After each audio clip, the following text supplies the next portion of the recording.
श्री पतंजलि महामुनये नमः।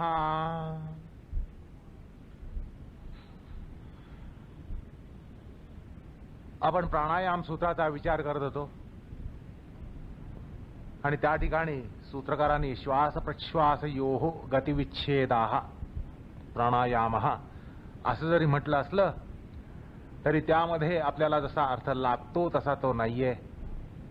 केवळ नाकदाबी करून श्वास रोखणं, त्याच्या गतीमध्ये विच्छेद आणणं किंवा उच्छ्वासाच्या गतीमध्ये विच्छेद आणणं किंवा रोखणं, असा नाकदाबी करून केवळ श्वासोश्वासाशी खेळण्याचा प्रकार हा प्राणायाम नाही असं आपण पाहिलं। कारण प्राणायामाच्या फळाच्या अनुषंगाने जर विचार केला तर आपल्याला तो भाग लक्षात येतो की केवळ श्वासोश्वासाची खेळणं हा प्राणायाम नाहीये। त्याच्याशी खेळता खेळता श्वास प्रश्वासामध्ये गतिविच्छेद आणणं हा प्राणायाम नाहीये। त्याला केवळ रोखणं हा प्राणायाम नाहीये। तर आपण पाहिलं की या ठिकाणी शरीरामधल्या ज्या विविध संस्था आहेत त्यांच्या संघटित अशा विशिष्ट प्रयत्नांनी होणारा गतिविच्छेद जो आहे तो प्राणायाम आहे असं म्हटलं। तर त्यामुळे हा गतिविच्छेदाचा जो प्रकार आहे तो आपण गेल्या वेळेला उपसंहारामध्ये असं पाहिलं की एका आकृतिबंधातून तो प्रकार समजावून घेऊया। तर आपण यानंतर एका आकृतिबंधाद्वारा हा प्रकार समजून घेणार आहोत।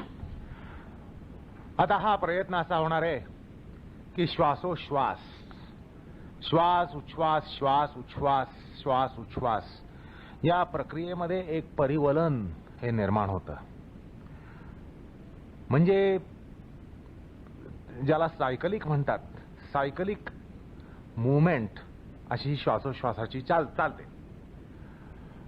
तर त्यामुळे आपण श्वासोश्वास हा आकृतीमध्ये रेखाटण्यासाठी जसा एखादा बदामाचा आकार असतो ना, बदामाचा आकार, तर तशा आकाराने आपण एक म्हणजे बदामाचा आकार हा कागदावर काढूया। अर्थात सोयीसाठी बदामापेक्षा तिप्पट चौपट असा मोठा आकाराने तो बदाम काढूया।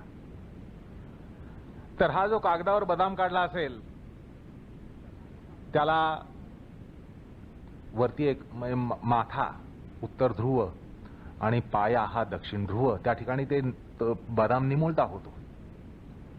आणि मग त्याला दोन कडा आहेत, डाव्या बाजूची एक कड आहे, उजव्या बाजूची एक कड आहे। तर उजव्या बाजूची जी कड आहे तिथून आपण वरती बाण काढूया, म्हणजे तिथून आपल्या दिशा लक्षात येईल की दक्षिण ध्रुवापासून किंवा दक्षिण टोकापासून उत्तर टोकापर्यंत जो जातो तो बदामाच्या उजव्या कडेच्या लगतची जी रेषा आहे ती रेषा म्हणजे श्वास। आणि त्यामुळे गती ही वर आहे आणि उच्छ्वासाची गती खाली असल्यामुळे बदामाच्या उत्तर ध्रुवापासून दक्षिण ध्रुवाकडे बाण काढूया आणि त्या ठिकाणी तो उच्छ्वास असेल। म्हणजे हा जो बदाम काढलाय त्याची उजवी कड ही श्वासाची आहे आणि डाव्या हाताची कड, आपल्या डाव्या हाताची कड ही उच्छ्वासाची आहे। आता श्वास आणि उच्छ्वास हे वेगळे दिसावेत म्हणून आपण श्वास हा लाल रंगाने काढूया। अर्थात बदामाची उजवी कड, आपली जी उजव्या हाताची कड आहे बदामाची, ती लाल रेषेने काढायची आणि बदामाची जी आपल्या डाव्या हाताची कड आहे ती निळ्या रेषेने काढायची, म्हणजे तो उच्छ्वास असेल। त्यामुळे आकृती जर तुम्ही समोर पाहिली तर ही पहिली आकृती आहे। या पहिल्या आकृतीमध्ये याचं विवरण असं की बदामाकार अशी ही आकृती आहे। त्याला दोन टोकं आहेत, उत्तर टोक आणि दक्षिण टोक। दक्षिण टोकापासून जी आपल्या उजव्या हाताने बदामाची कड निघते ती आपण लाल रंगाने काढली आहे, त्यामुळे तो श्वास आहे। आणि आपल्या डाव्या हाताची जी कड आहे ती उत्तर टोकापासून दक्षिण टोकाकडे येते, त्यामुळे तो खाली येणारा उच्छ्वास आहे, तो निळ्या रंगाने काढलेला आहे। अशी ही पहिली आकृती आहे। यामध्ये उजवी कड आणि डावी कड ह्याला विशिष्ट जाडी आहे आणि हा जो श्वासोश्वास आहे या श्वासोश्वासाला आपण साधारण श्वासोश्वास असं म्हणूया। म्हणजे साधारण श्वासोश्वासाची ही आकृती आहे। या ठिकाणी जाडी त्या रेषेला लाल आणि निळ्या रेषा ज्या आहेत त्यांना विशिष्ट जाडी आहे, विशिष्ट असा ठळकपणा आहे. तर त्यामुळे आपल्याला श्वासाची गती, श्वासाची घनता, उच्छ्वासाची गती, उच्छ्वासाची घनता याची एक या ठिकाणी त्या रेषांवरनं कल्पना येते. आता ज्या वेळेला आपण श्वासोच्छ्वास हा तीव्र करू, घन करू, म्हणजे थोडासा जोरकस श्वास आणि जोरकस उच्छ्वास असा जर केला तर गतीमध्ये फरक केलेला आहे. श्वासाची गती वाढलेली आहे, उच्छ्वासाची गती वाढलेली आहे, श्वासाची घनता वाढलेली आहे, उच्छ्वासाची घनता वाढली आहे, त्यामुळे गती वाढलेली आहे.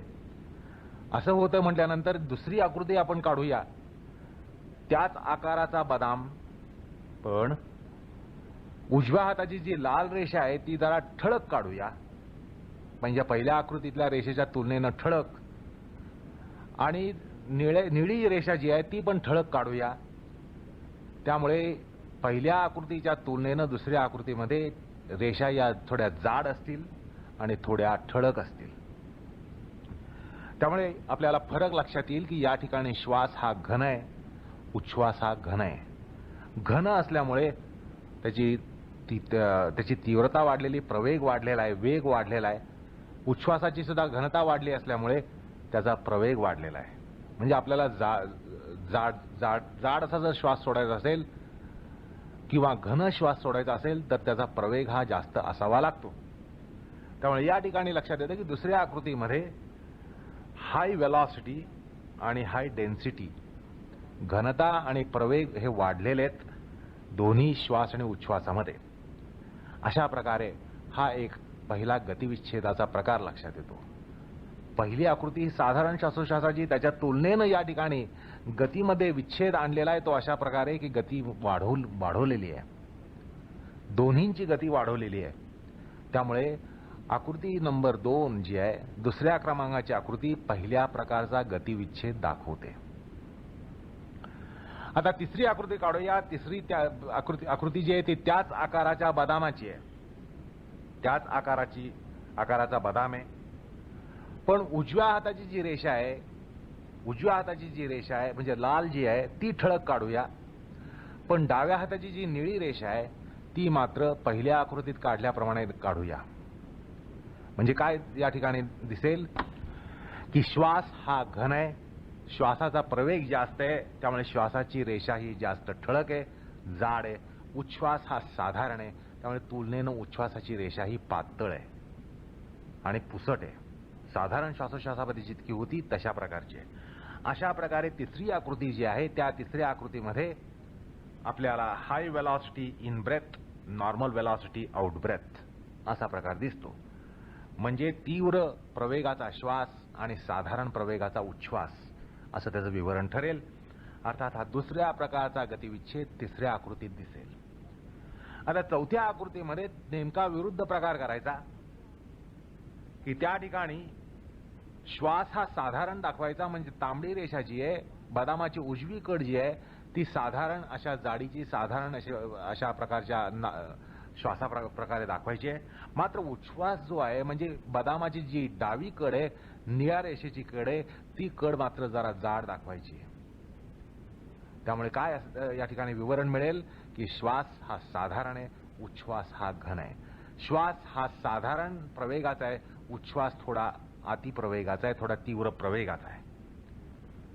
अशा प्रकारे तिसरा गतिविच्छेद चौथ्या आकृतीत दिसतो. आता जसा आपण तीव्र श्वास सोडतो तसा मंद श्वास घेऊ शकतो, मंद श्वास सोडू शकतो. साधारण श्वासापेक्षा थोडा मंद अशा प्रकारचा श्वास आपण घेऊ शकतो आणि सोडू शकतो.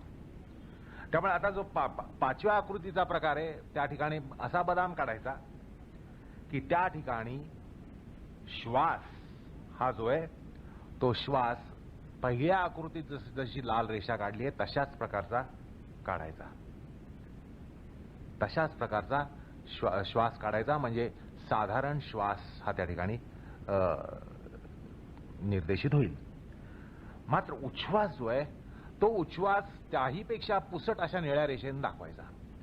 म्हणजे पहिल्या आकृतीत जशी निळी रेषा आलेली आहे त्यापेक्षा पुसट अशी निळी रेषा काढून उच्छ्वास दाखवायचा.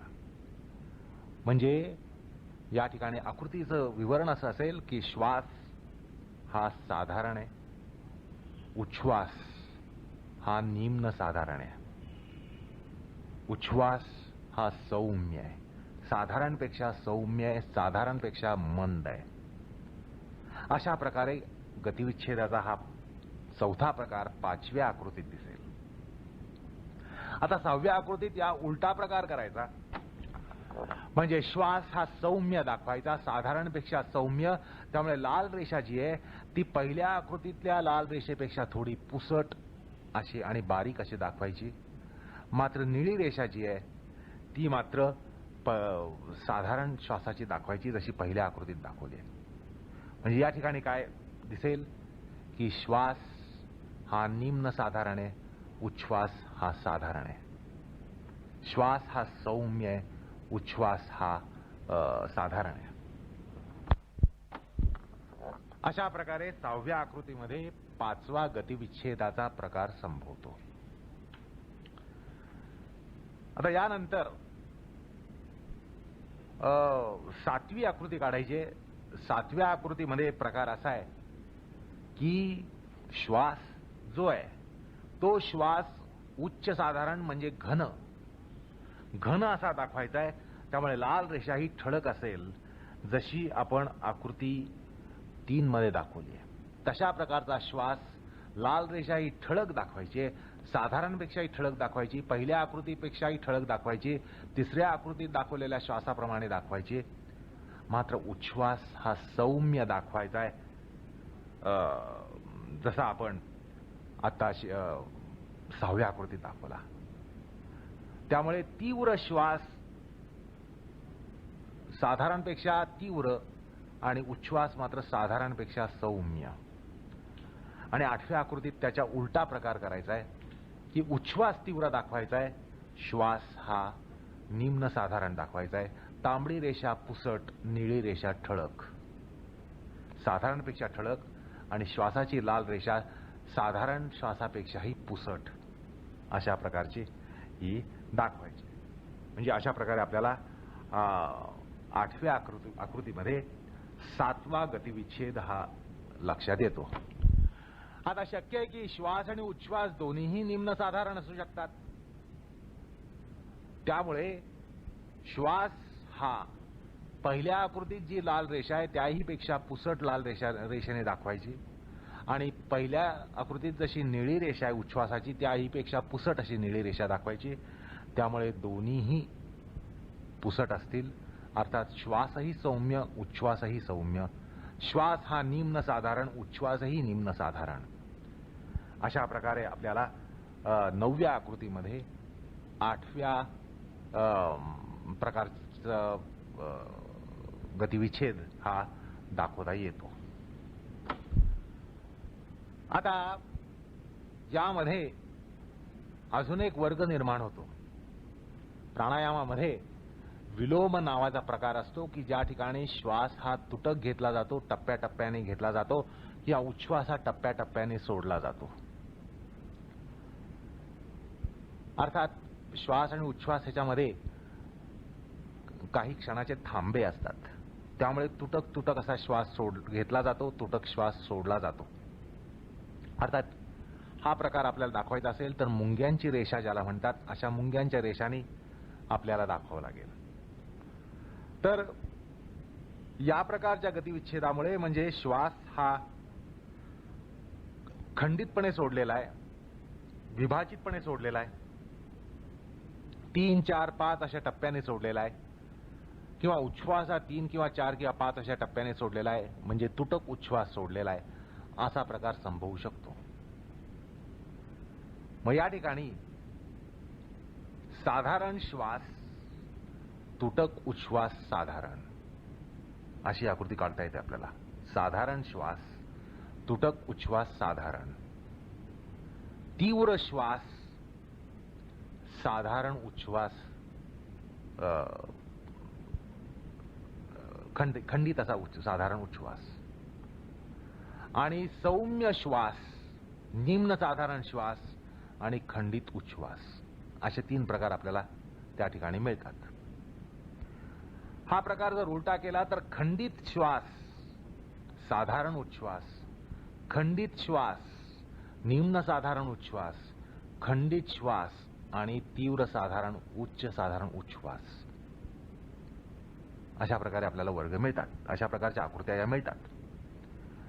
त्यानंतर श्वास आणि उच्छ्वास दोन्हीही खंडित ठेवायचे. खंडित श्वास, खंडित उच्छ्वास. मग तो तीव्र असू शकतो, तीव्र खंडित श्वास, तीव्र खंडित उच्छ्वास, सौम्य खंडित श्वास, सौम्य खंडित उच्छ्वास, अशा प्रकारे आपल्याला त्याही आकृत्या मिळतात. म्हणजे गतिविच्छेदाचे आणखीनही काही प्रकार हे त्याला मिळतात, हाती लागतात. आता गतिविच्छेदाचा दुसरा एक प्रकार संभवतो, दुसरा एक वर्ग या ठिकाणी निर्माण होतो, तो म्हणजे कुंभकाचा. आपण जी पहिली आकृती काढली त्यामध्ये सलग श्वासोच्छ्वास हे चालू आहेत, परिवलनात्मक असे चालू आहेत. तर कुंभक या ठिकाणी कुठे येतो तर बदामाचे जे दोन, वरचा माथा आणि पाया, श्वास संपल्यावर किंवा उच्छ्वास संपल्यावर म्हणजे बदामाचं उत्तर टोक किंवा दक्षिण टोक या ठिकाणी कुंभक संभवतो. त्यामुळे त्या ठिकाणी बदामाचं तोंड हे खंडित करणं, रेषा खंडित करणं. तर साधारण श्वास आणि साधारण उच्छ्वास असा दाखवताना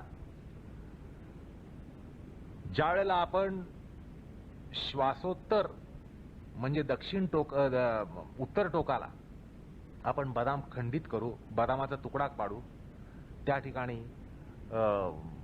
दोन टोकं विलग होतील. लाल रेषेचं टोक आणि निळ्या रेषेचं टोक हे एकमेकाला मिळणार नाहीत, तर ती तोडली जातील. तो कुंभक असेल. म्हणजे श्वासोत्तर कुंभक असल्यामुळे त्याला अंतरकुंभक म्हणतात, जो आकृतीमध्ये उत्तर टोकाला येईल.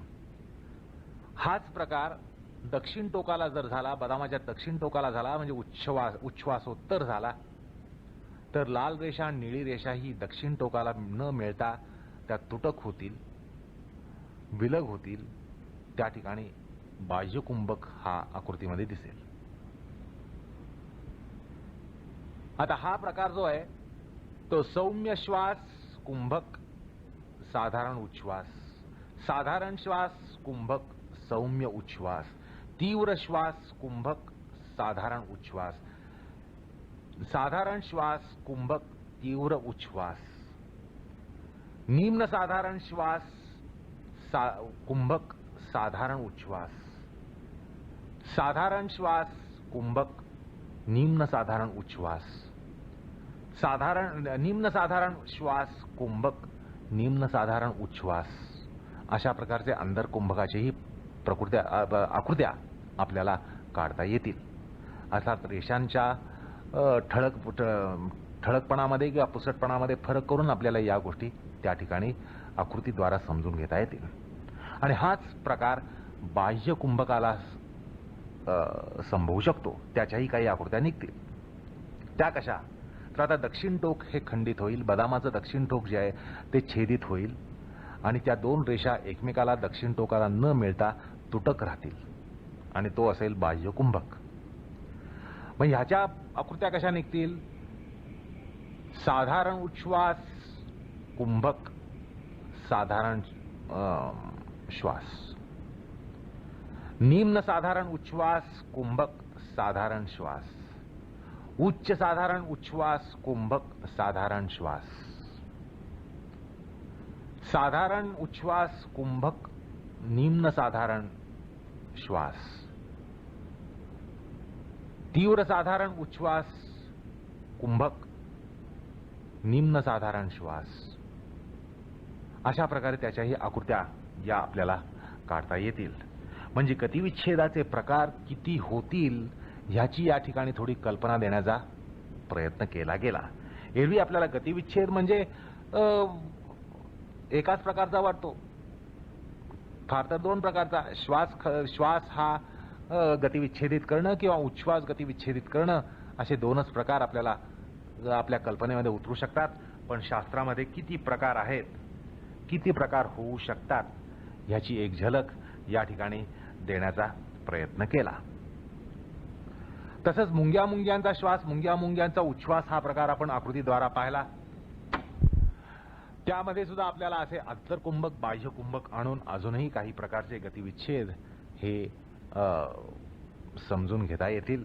अर्थात अनेक प्रकारचे गतिविच्छेद हे असतात, अर्थात प्राणायामाचे अनेक प्रकार असतात, असं या ठिकाणी सांगण्याचा प्रयत्न आहे. अर्थात गतिविच्छेद हे जे सूत्रस्थ पद आहे त्या पदाविषयी थोडासा या ठिकाणी अर्थ प्राकट्य करण्याचा प्रकार केला गेला. आता असं आहे की प्राणायामाचा शास्त्रामध्ये कुंभकपरक असा प्राधान्यार्थ प्रसिद्धार्थ आहे. किंबहुना शास्त्रामध्ये अनेक वेळेला प्राणायाम म्हणजे कुंभक आणि कुंभक म्हणजे प्राणायाम असं म्हटलेलं आहे. कुंभकालाच प्राणायाम म्हटलेलं आहे, प्राणायामाला कुंभक म्हटलेलं आहे. आणि त्यामुळे प्राणायामाचा मुख्य अर्थ, प्रसिद्धार्थ शास्त्रामध्ये कुंभक असा आहे, हे या ठिकाणी अभ्यासकानं लक्षात घेतलं पाहिजे. तर या संदर्भात भाष्यकार असं म्हणतात, सती आसनजये बाह्यस्थ वायू आचमनम श्वासः. भाष्यकार स्पष्ट निर्देश करतात सूत्रामध्ये. पहिलं पद तस्मिन सती असं म्हटलंय. आपण त्याचा अर्थ पाहिला की आसनामध्ये काही प्रमाणात प्रावीण्य आल्यानंतर, आसनामध्ये स्थिर झाल्यानंतर, त्यामुळे भाष्यकार म्हणतात सती आसनजये बाह्यस्थ वायोः आचमनम श्वासः कौष्ठस्य वायोः निस्सारणम प्रश्वासः. अशा प्रकारे श्वास आणि प्रश्वास यांचा ते अर्थ करतात. म्हणजे आसनजयोत्तर बाह्यवायूचं कौष्ठस्य ग्रहण करणं हा श्वास आहे आणि कौष्ठस्थ वायूला बाहेर त्याचं निस्सारण करणं हा प्रश्वास आहे. अर्थात आपल्या शरीरामध्ये श्वास घेणं, शरीरामध्ये बाह्यवायू आत येऊ देणं हा श्वास आणि शरीरस्थ वायू बाहेर सोडणं हा उच्छ्वास असा ते त्या ठिकाणी खुलासा करतात. आणि पुढे म्हणतात तयोः गतिविच्छेदाः उभयाभावः प्राणायामः. तयोः गतिविच्छेदाः, त्यांचा दोघांचा म्हणजे श्वास आणि प्रश्वास या उभयांमध्ये एकतः किंवा उभयतः अभाव होणं हा गतिविच्छेद आहे आणि किंवा उभयाभाव हा प्राणायाम आहे. म्हणजे श्वास घेऊन रोखणं हाही प्राणायाम आहे, श्वास सोडून रोखणं हाही प्राणायाम आहे, किंवा दोन्हींचा अभाव करणं हाही प्राणायाम आहे. या ठिकाणी उभयाभाव असं म्हटलंय तो कुंभक काळचा आहे. कुंभक काळी श्वास किंवा प्रश्वास नसणं असा अर्थ आहे. तर या ठिकाणी थोडंसं सूक्ष्म अवलोकन करायला पाहिजे की ज्यावेळेला आपण श्वास घेतो, श्वास घेत असताना युगपत काही आपल्याला उच्छ्वास करता येत नाही, श्वास सोडता येत नाही. त्यामुळे श्वास घेत असताना उच्छ्वासाचा त्याचं रोधन असतं, म्हणजे एकतः रोधन असतं. श्वास घेताना उच्छ्वासाचं त्याचा गतिविच्छेद असतो. उच्छ्वास होत असताना युगपत श्वास घेतला जात नाही. उच्छ्वास चालू असताना युगपत आपल्याला श्वास घेता येत नाही. त्यामुळे उच्छ्वास चालतो त्यावेळेला श्वास थांबतो, श्वास चालतो त्यावेळेला उच्छ्वास थांबतो. ह्याला एकतः गतिविच्छेद असं शास्त्रकार म्हणतात. त्यामुळे केवळ श्वास घेणं हा सुद्धा प्राणायाम आहे, कारण श्वास घेण्याच्या प्रक्रियेमध्ये उच्छ्वास थांबवला जातो आणि उच्छ्वास करण्याच्या प्रक्रियेमध्ये श्वास हा रोखला जातो आणि ज्यावेळेला दोन्ही रोखले जातील त्यावेळेला तो कुंभक असेल. उभयतः गतिविच्छेद तो कुंभक असं शास्त्रकार या ठिकाणी सांगतात. तर या ठिकाणी प्राणायामाचा मुख्य अर्थ हा पूरक, कुंभक, रेचक असा आहे. शास्त्रामध्ये, विशेषतः धर्मशास्त्रामध्ये आणि योगशास्त्रामध्ये सुद्धा प्राणायाम म्हणजे त्याचा प्रसिद्ध अर्थ म्हणजे त्याचा एक क्रम आहे पूरक, कुंभक, रेचक. श्वास, कुंभक, उच्छ्वास. आणि अशा प्रकारचा निर्देश अनेक स्मृतीमधनं सापडतो, अनेक ग्रंथांमधनं सापडतो, शास्त्र ग्रंथांमधनं सापडतो. या ठिकाणी उदाहरणादाखल याज्ञवल्क्य ऋषींच्या नावाने जो योगी याज्ञवल्क्य ग्रंथ आहे, योगशास्त्राचा तो एक ग्रंथ आहे. योगशास्त्राचं ज्यात फार सखोल वर्णन आहे. तर त्या योगी याज्ञवल्क्य स्मृतीमध्ये, अर्थात याज्ञवल्क्य स्मृतीची धर्मस्मृती या ठिकाणी लक्षात घ्यायची नाहीये, ती वेगळी आहे. तर योगी याज्ञवल्क्य स्मृतीमध्ये 6:2 मध्ये स्पष्ट म्हटलंय, प्राणायामस्तु विज्ञेय रेचक पूरक कुंभकैही. म्हणजे पूरकोत्तर आणि रेचक पूर्व असा कुंभक हा प्रसिद्धार्थ आहे. तसंच लिंगपुराणामध्ये शिवाराधन विधी, त्या ठिकाणी प्राणापान निरोधस्तु प्राणायाम प्रकीर्तितः अशा प्रकारचं प्राणायामाचं लक्षण आहे. मार्कंडेय पुराणामध्ये 36:13 या ठिकाणी प्राणापान निरोधस्तु प्राणायाम उदारतः असं म्हटलेलं आहे. किंवा शिवपुराणामध्ये प्राण स्वदेहजा वायु तस्य आयामो निरोधनम तद्रेचक पूरक कुंभकम च त्रिधी उच्यते. म्हणजे काय सांगितलंय, प्राण स्वदेहजा वायु तस्य आयामो निरोधनम. आणि म्हणजे शरीरस्थ वायू जो आहे त्या वायूचं निरोध करणं, तद्रेचक पूरक कुंभकमच त्रिधी उच्यते. आणि अशा प्रकारचा तो त्रिविध प्राणायाम म्हणजे पूरक, कुंभक, रेचक याने होत असतो. पूर्वपुराणामध्ये प्राणः स्वदेहजो वायू आयामस्तन्निरोधनम, देहांतर्गत जो वायू आहे त्याचा निरोध करणं हा प्राणायाम असल्याचं म्हटलेलं आहे, त्याचं नियमन करणं हा प्राणायाम असं म्हटलेलं आहे. तशाच प्रकारे ब्रह्मपुराणातही म्हटलेलं आहे. वायुपुराणामध्ये प्राणायाम गतिश्चापि प्राणस्य आयाम उच्यते प्राणानांच निरोधस्तु सप्राणायाम संज्ञितः. अशा प्रकारे प्राणायाम म्हणजे आयाम नियमन, श्वासोश्वासाचं नियम असं म्हटलेलं आहे. सूर्यपुराणामध्ये अंतश्वराणाम वायूनाम बाह्याभ्यंतर रोधनम प्राणायाम इति प्रोक्ता वगैरे म्हटलेलं आहे. त्यानंतर अमृतनाद उपनिषदामध्ये रुचिरम रेचकम चैव वायोर आकर्षणम तथा प्राणायामस्त्रय प्रोक्ता रेचक पूरक कुंभकाः. अशा प्रकारे रेचक पूरक कुंभक रूप प्राणायाम म्हटलेलं आहे.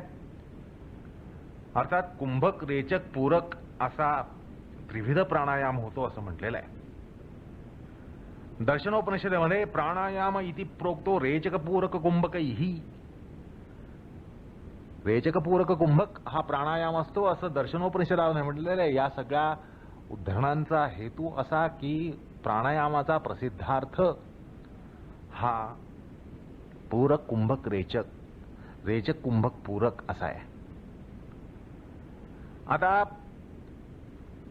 प्राणायाम हा लक्षणतः श्वास आणि प्रश्वास यांच्या गतिविच्छेदाच्या स्वरूपाचा असला तरीही तो श्वसनेंद्रियाचा व्यायाम मात्र ठरत नाही. हे लक्षात घेतलं पाहिजे, कारण शेवटी श्वास आणि प्रश्वास यांचा गतिविच्छेद म्हणून प्राणायाम या ठिकाणी लक्षण केलेलं आहे. पण केवळ श्वसनेंद्रियाचा तो व्यायाम ठरत नाही.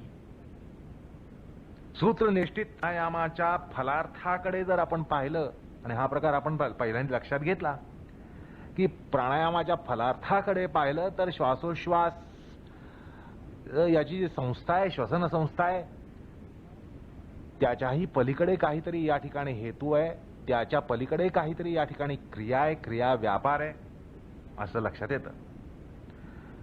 आणि एकंदरीत फलार्थाकडे जर पाहिलं, प्राणायामाचा फल काय असं जर त्या विचार केला तर लक्षात येतं की प्राणायाम हा गौणतः श्वसनेंद्रियाचा व्यायाम आहे आणि प्रामुख्यानं तो चैत्तिक आहे.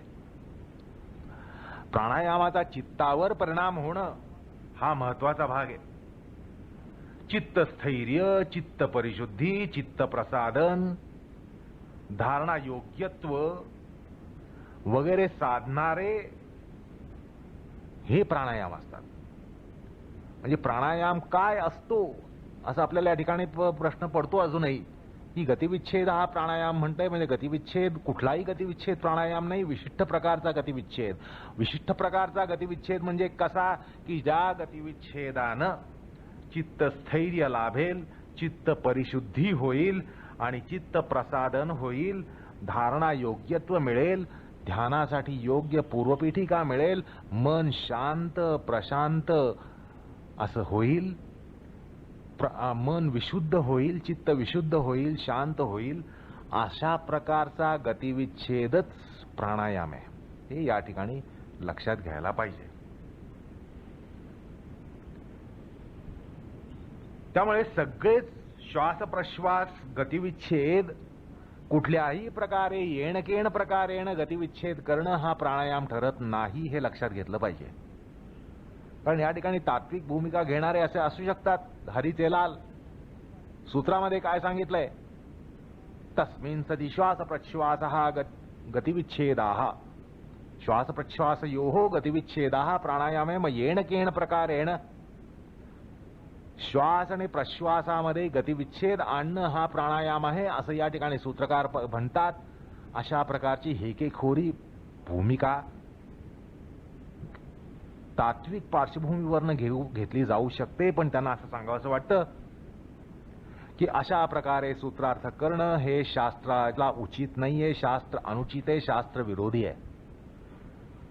आपण सुरुवातीलाच पाहिलं की उपक्रम उपसंहार न्यायानं या ठिकाणी प्राणायामाचं लक्षण समजून घेतलं पाहिजे. त्यामुळे कुठल्याही प्रकारचा येणकेण प्रकारेण गतिविच्छेद केलेला श्वासप्रश्वासामध्ये गतिविच्छेद हा प्राणायाम संभवत नाही.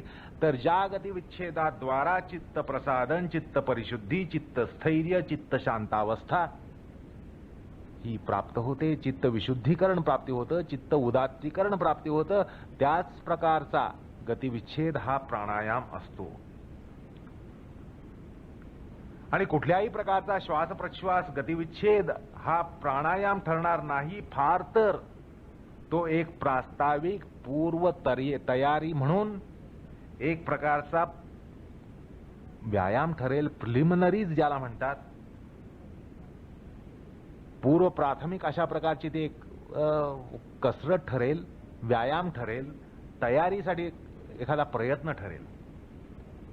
श्वासाचे ते व्यायाम ठरतील, श्वासोश्वासाचे ते व्यायाम ठरतील. त्यामुळे मुद्दा असा आहे की येणकेण प्रकारेण गतिविच्छेद हा प्राणायाम नाही, विशिष्ट प्रकारचा गतिविच्छेद हाच प्राणायाम आहे. अर्थात प्राणायामाचा जर अर्थ करायचा असेल तर प्राणायाम लक्षण, त्याचे भेद आणि त्याचं फळ या सगळ्या गोष्टींचा संकलित विचार करूनच आपल्याला प्राणायामाचं लक्षण हे ठरवावं लागतं.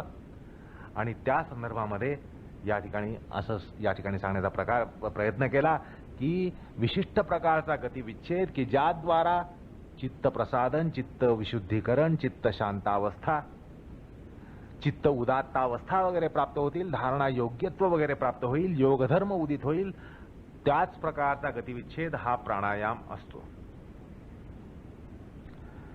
आता प्राणायामानं चित्त परिणाम हा घडला जातो किंवा घडतो असं म्हटलं तर या प्रसंगामध्ये थोडंसं आपल्याला मागे वळून जावंसं वाटतं की पहिल्या पादामध्ये चित्त प्रसादन नावाचं एक प्रकरण सूत्रकाराने सांगितलं. चित्त प्रसादन म्हणजे चित्त विशुद्धीकरण, चित्त प्रक्षालन. तर त्या ठिकाणी त्यांनी एक विशिष्ट प्रकारचा प्राणायाम चित्त प्रसादन म्हणून त्याच्यावरचा उपाय म्हणून सांगितला. 34वं सूत्र आहे, पहिल्या पादातलं 34वं सूत्र आहे. प्रच्छर्दन विधारणाभ्याम वा प्राणस्य असं त्या ठिकाणी म्हटलं.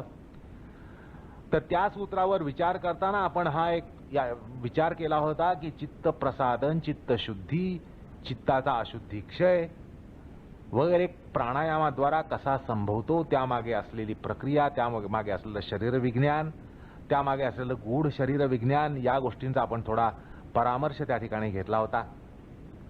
तर तो पुन्हा या ठिकाणी विचारात घेणं हे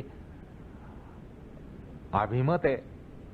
त्याद्वारा आपल्याला हा जो प्राणायाम चैतिक आहे अशा प्रकारचा या ठिकाणी विधान मांडण्याचा प्रकार झाला. त्याची पुष्टिका, त्याला परिपुष्टी देण्यासाठी तो विचार लक्षात घेणं या ठिकाणी आवश्यक आहे. म्हणून थोडंसं मागे वळतो आणि 34व्या पहिल्या पादातल्या 34व्या सूत्र प्रकरणामध्ये प्रसंगामध्ये जे विवरण मांडलं होतं ते या ठिकाणी पुनरुद्धृत करतो. म्हणजे आपल्याला चित्त प्रसादन आणि प्राणायाम यांच्यामध्ये कसा संबंध आहे, का संबंध आहे, कशा प्रकारचा संबंध आहे आणि तो संबंध कसा निर्माण होतो, त्यामागची प्रक्रिया काय याबद्दल आपल्याला पुन्हा उद्बोधक अशी माहिती मिळेल. म्हणून थोडंसं या ठिकाणी मागे वळतो आहोत. 34व्या सूत्र विवरणाचा भाग या ठिकाणी मी पुनरुद्धृत करतोय. या ठिकाणी प्रास्ताविक म्हणून एक विधान करतो की त्या सूत्रामध्ये 34व्या सूत्रामध्ये पहिल्या पादातल्या 34व्या सूत्रामध्ये उच्छ्वास प्राणायाम असा प्रकार सांगितलाय. विशिष्ट प्रकारचा उच्छ्वास प्राणायाम सांगितलाय की ज्याद्वारा चित्त प्रसादित होतं, चित्त प्रसादित व्हायला हवे.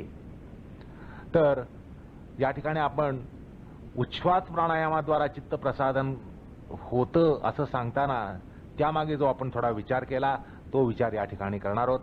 त्यामुळे हा भाग लक्षात घ्या की उच्छ्वास प्राणायाम हा चित्त प्रसादनाचा उपाय म्हणून जो सांगितलाय त्याचा विचार केल्यानंतर एकंदरीत प्राणायामाने चित्त प्रसादन कसं होतं हे लक्षात येऊ शकेल. तर आपण उच्छ्वास प्राणायाम आणि चित्त प्रसादन हा जो प्रकार पूर्वी सांगितलाय तो आपण बघणार आहोत. अर्थात आपण मागे जात आहोत. 34व्या सूत्रावरचं विवरण या संदर्भामध्ये जे आलेलं आहे त्याचा विचार आपण या ठिकाणी करणार आहोत. अर्थात हा जो प्राणायाम आहे, प्राणायामाचा एकूण हा प्रकार आहे, उच्छ्वास प्राणायाम आहे, एक्झलेशन प्राणायाम ज्याला म्हणता येईल तसा येतो. तर त्यामध्ये चित्ताची स्थिती संपादण्याचा प्रकार या ठिकाणी सांगितलाय. म्हणजे तो जो प्राणायाम आहे तो या अनुषंगाने व्हायला पाहिजे. जो प्राणायाम होईल तो श्वासाचा व्यायाम म्हणून न होता मनाला एक प्रसन्न अवस्था देईल, प्रसन्न चित्त केलं जाईल.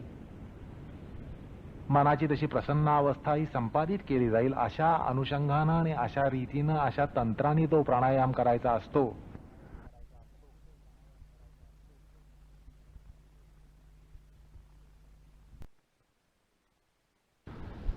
अर्थात हा जो प्राणायाम आहे, प्राणायामाचा एकूण हा प्रकार आहे, उच्छ्वास प्राणायाम आहे, एक्झलेशन प्राणायाम ज्याला म्हणता येईल तसा येतो.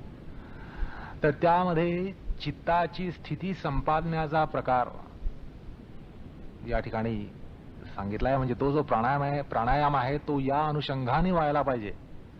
जो प्राणायाम होईल तो श्वासाचा व्यायाम म्हणून न होता मनाला एक प्रसन्न अवस्था देईल, प्रसन्न चित्त केलं जाईल.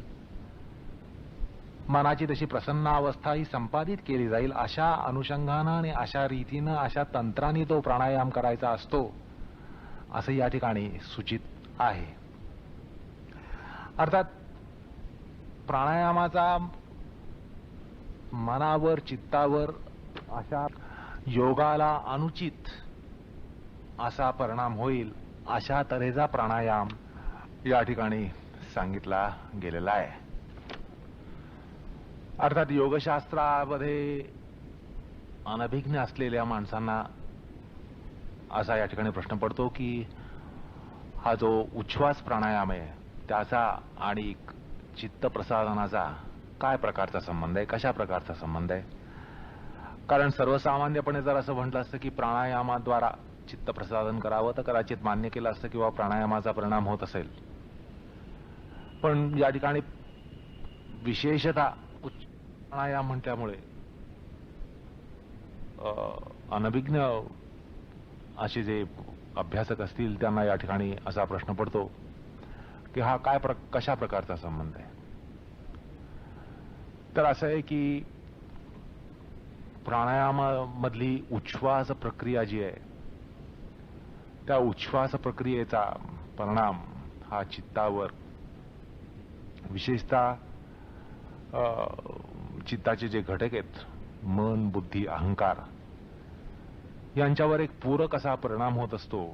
पूरक अशा अर्थानं की चित्त प्रसादनाच्या दृष्टीनं पूरक, त्याला पूरक असा, अभिमत असा, अभिप्रेत असा परिणाम हा उच्छ्वास प्राणायामाद्वारा होत असतो.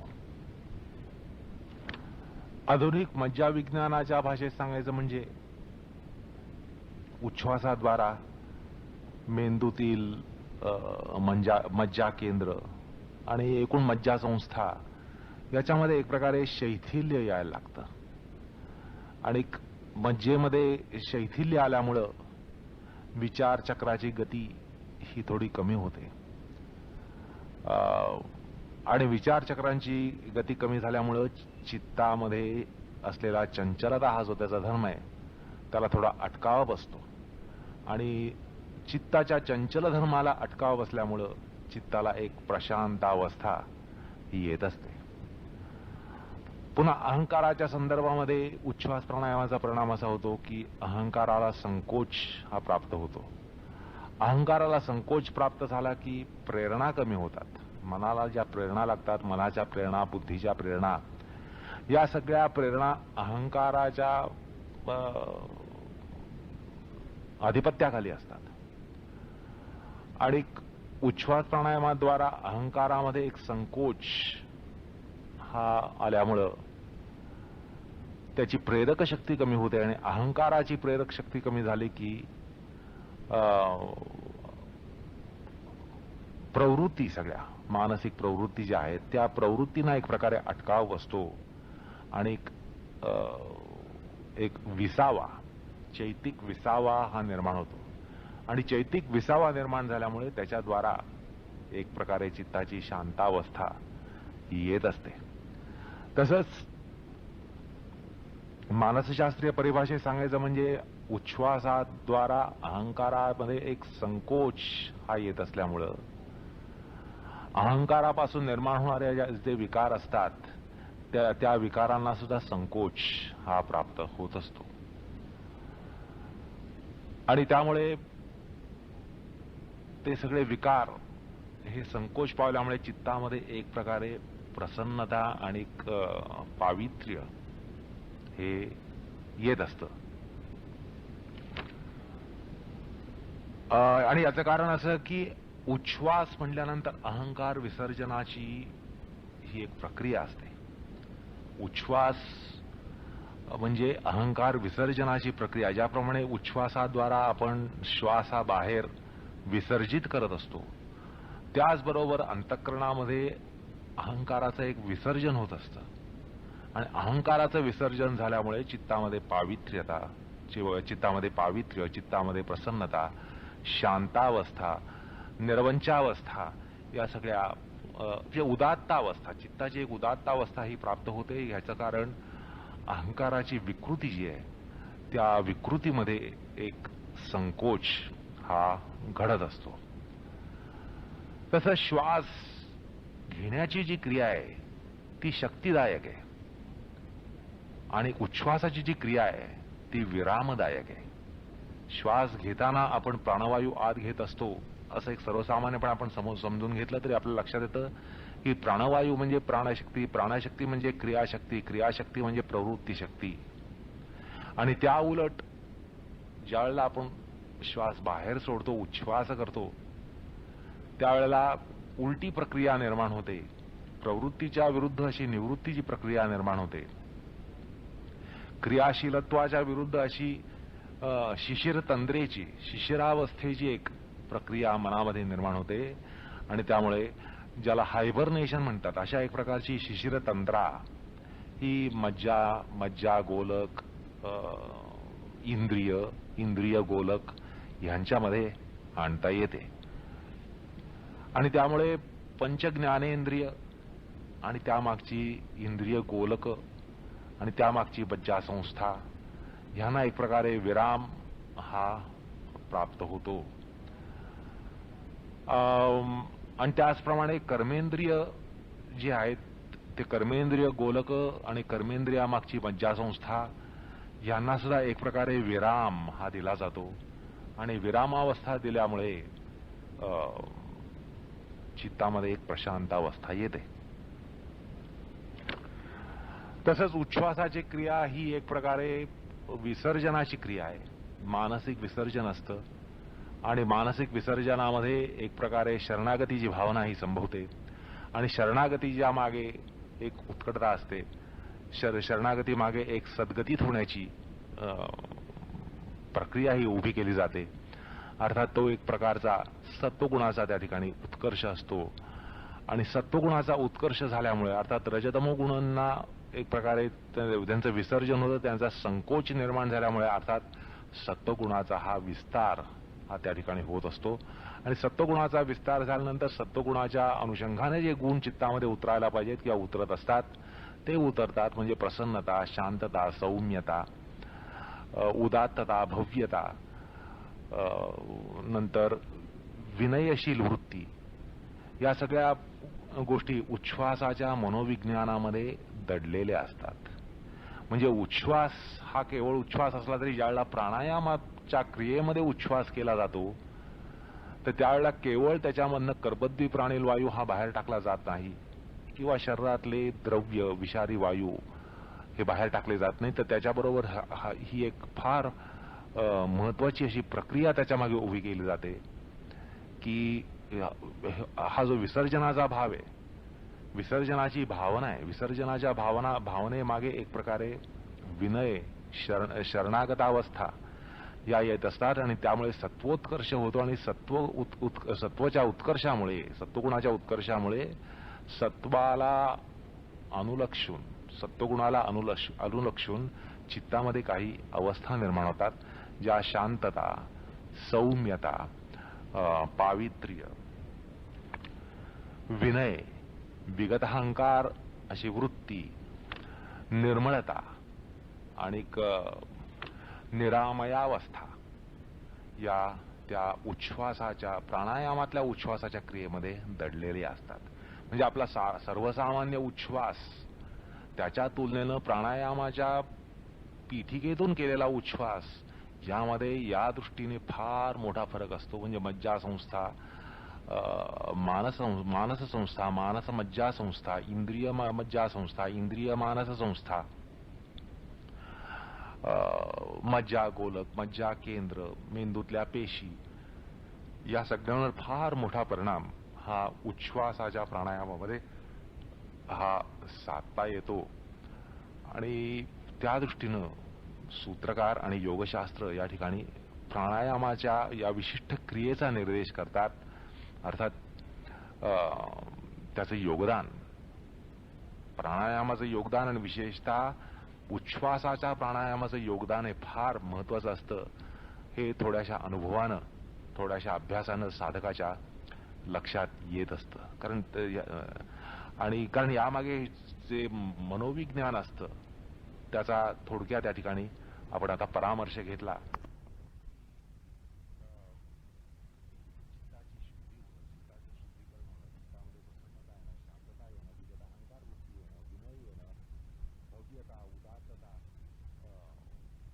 शरणागत अशी अवस्था या सगळ्या चित्तामध्ये हे धर्म त्या ठिकाणी उदित होतात आणि त्याच्यामुळे चित्त प्रसारित होत असतं, असा निर्देश या सूत्रामध्ये शास्त्रकार करून जातात. तर अशा प्रकारे आपण सूत्राचा विशेष विचार केला. आता थोडासा सामान्य विचार असा करूया, तो असा की ही जी श्वासक्रिया आहे, श्वसनक्रिया आहे, ही प्राणीमात्राच्या ठिकाणी म्हणजे जीवजंतू, जीवराशी जे आहेत त्यांच्या ठिकाणी एक निसर्गतः आणि सतत चालणारी क्रिया असते, अहोरात्र अशी चालणारी क्रिया असते.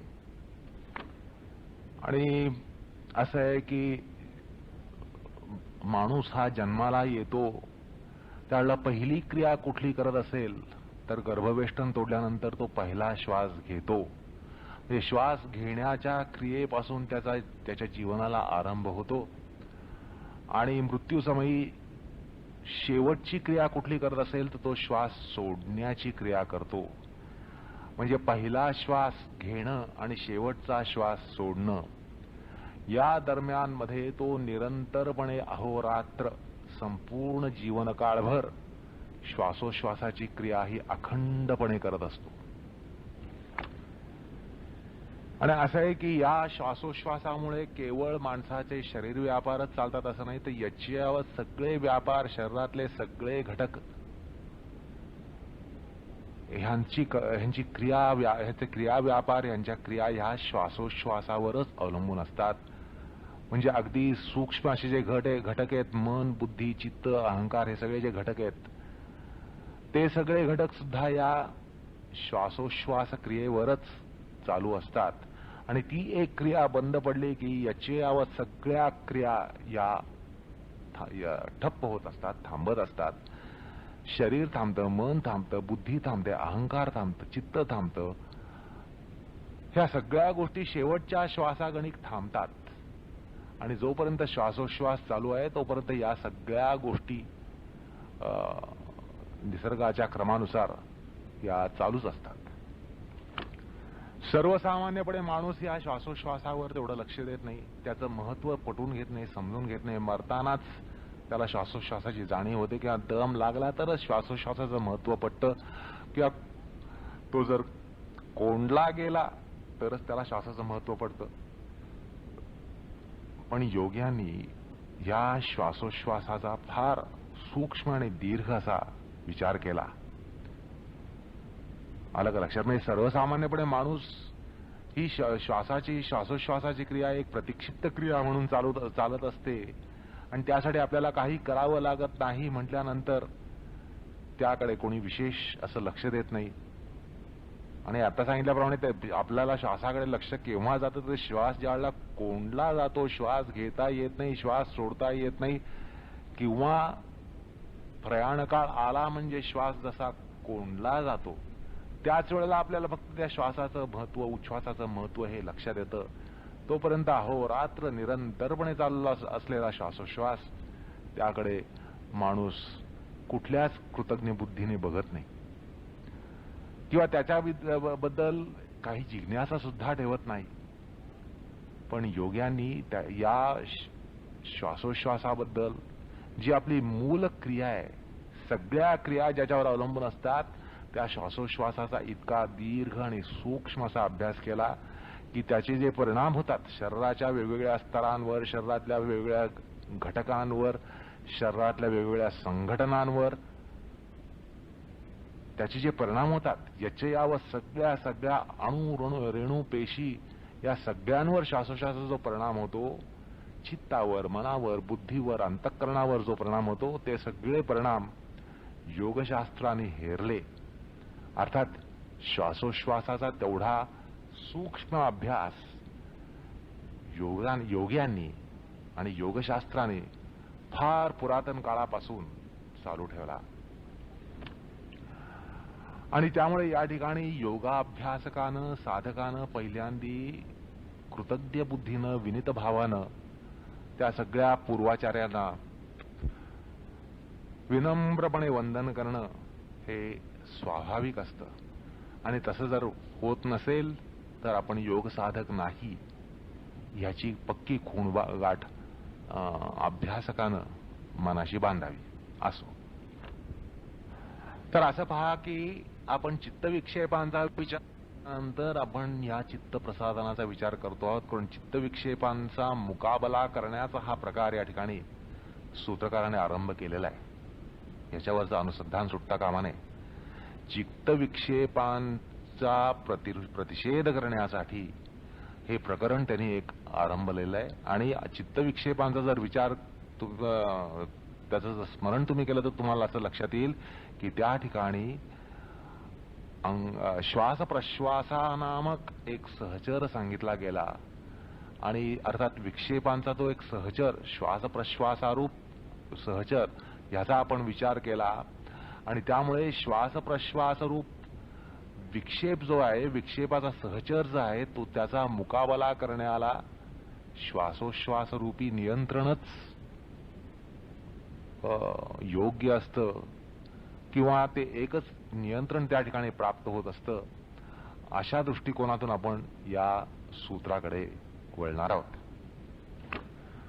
आता असं पहा की आपण श्वासोच्छ्वासाची क्रिया करताना श्वासाद्वारा प्राणवायू घेतो आणि प्राणवायू या संकल्पनेमध्ये, या नावामध्येच अनेक गोष्टी दडलेल्या आहेत. हा प्राणवायू आहे.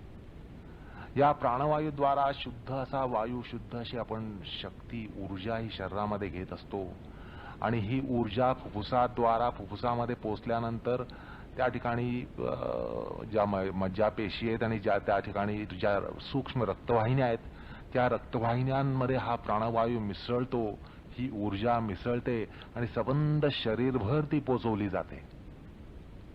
शरीराच्या सगळ्या भागांमध्ये, सगळ्या अवयवांमध्ये, शरीराच्या सगळ्या घटकांमध्ये ही रक्ताद्वारा शरीरभर पोचवली जाते. म्हणजे हा जो प्राणवायू आहे, घेतलेली ऊर्जा जी आहे, शुद्ध स्वरूपातली जी हवा आहे, प्राणवायू नावाप्रमाणे तो प्राणवायू आहे, त्याप्रमाणे तो घेतल्यामुळे शरीरामध्ये तो वायू शरीरातल्या अनंत पेशींपर्यंत जाऊन पोचतो. ऊर्जेच्या स्वरूपामध्ये तो आलेला वायू शरीरातल्या सगळ्या पेशींपर्यंत जाऊन पोचतो. रक्ताभिसरण संस्थेच्या माध्यमातून तो सगळीकडे जाऊन पोचतो आणि त्यामुळे एक शक्ती संचार हा शरीरामध्ये होत असतो. आणि त्याचबरोबर त्याच्यामुळे शरीराचे व्यापार चालतात. त्या ऊर्जेवर शरीराचे व्यापार चालतात आणि शरीराचे व्यापार चालल्यामुळे एक प्रकारे जी झीज शरीरामध्ये निर्माण होते, ती झीज जी झाली असते त्याद्वारा काही गोष्टी आपल्याला विसर्जित कराव्या लागतात. शरीराच्या उत्सर्जन संस्थेद्वारा आपण असे अशुद्ध घटक बाहेर टाकत असतो. म्हणजे आपण श्वासाद्वारा शुद्ध घटक घेतो आणि त्याद्वारा शरीराच्या संस्था चालतात, शरीराचे व्यापार चालतात आणि शरीरामध्ये त्यामुळे एक झीज निर्माण होते.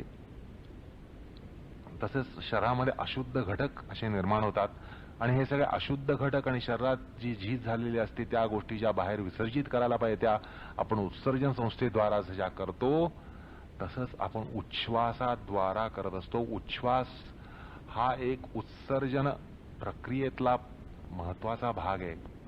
क्षणोक्षणी घडणारा एक उत्सर्जनाचा प्रकार आणि याद्वारा आपण शारीर मल हे बाहेर टाकत असतो. हे आपल्या बुद्धीला सहज पटू शकतं. कारण विज्ञानाने आपल्याला सांगितलंय की कर्बद्दी प्राणील वायू हा बाहेर जातो, शरीरातली उष्णता ही बाहेर जाते, शरीरातली कर्बद्दी प्राणील वायू जो विषारी वायू आहे तो बाहेर जातो. आता याच्यावरून आपल्याला असं लक्षात येतं की शरीराच्या प्रक्रियेमध्ये, शरीरेंद्रियाच्या प्रक्रियेमध्ये एक प्रकारे अशुद्ध घटके निर्माण होतात, विषारी घटक निर्माण होतात आणि हे आपण सतत बाहेर टाकत असतो. आणि उच्छ्वास हा एक उत्सर्जन प्रक्रियेतला एक महत्वाचा घटक आहे. तर शरीर विज्ञान केवळ एवढंच सांगतं की उच्छ्वासाद्वारा केवळ कर्बद्दी प्राणील वायू बाहेर जातो. म्हणजे प्राणवायू शरीरामध्ये वापरल्यानंतर, रक्ताद्वारा तो सगळीकडे पोचल्यानंतर शरीरातल्या क्रिया आणि चयापचय क्रियेतून त्यामध्ये एक विसर्जन योग्य असा घटक निर्माण होतो, तो म्हणजे कर्बद्दी प्राणील वायू, आणि तो बाहेर टाकला जातो. एवढंच विज्ञान जाणतं.